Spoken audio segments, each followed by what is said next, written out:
আসসালামু আলাইকুম। চলে আসলাম আরও একটি ব্লগ নিয়ে, আরও একটি আপনাদের সাথে বিষয় শেয়ার নিয়ে। আমরা অনেকেই বাইকের যখন রাইড করি, দেখা গেছে অনেক সময় অনেকে বাইকের ইঞ্জিন হঠাৎ করে বন্ধ হয়ে যায়। হঠাৎ করে, যেমন আমরা বাইক চালাচ্ছি দেখা গেছে হঠাৎ করে যেমন একটা ইঞ্জিন অফ হয়ে গেছে। তা আমরা অনেক সময় চিন্তা ভাবনা কী করি, হয়তো বাইকের তেল শেষ, মানে ফুয়েল শেষ।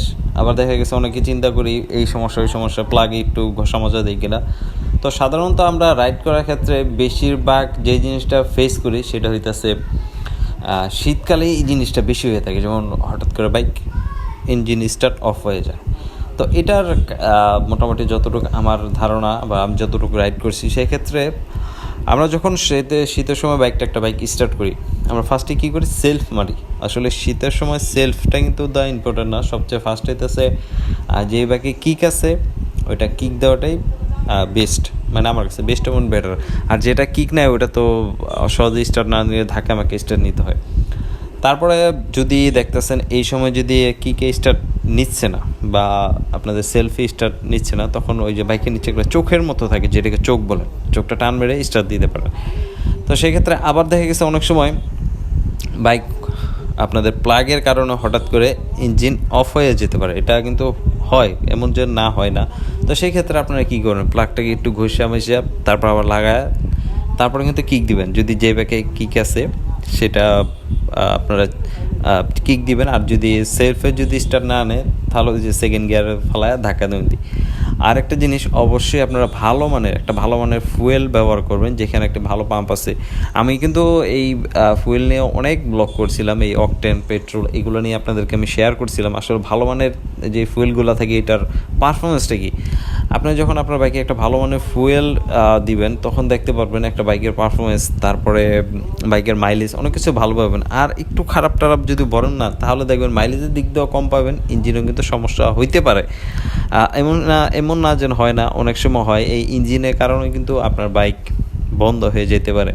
আর সেই ক্ষেত্রে আপনারা অবশ্যই আরেকটা জিনিস খেয়াল রাখবেন, সেটা হইতেছে আপনাদের যে এয়ার ফিল্টারটা আছে, এয়ার ফিল্টারটা অবশ্যই পরিষ্কার পরিচ্ছন্ন রাখবেন। ওটা নিজেরা যদি না পারেন, তাহলে দেখা গেছে আপনারা সার্ভিস সেন্টারে নিতে পারেন, বা বাইরে যেসব মিস্ত্রিগুলো থাকে তাদেরকে দিয়ে ওয়াশ করে দিতে পারেন।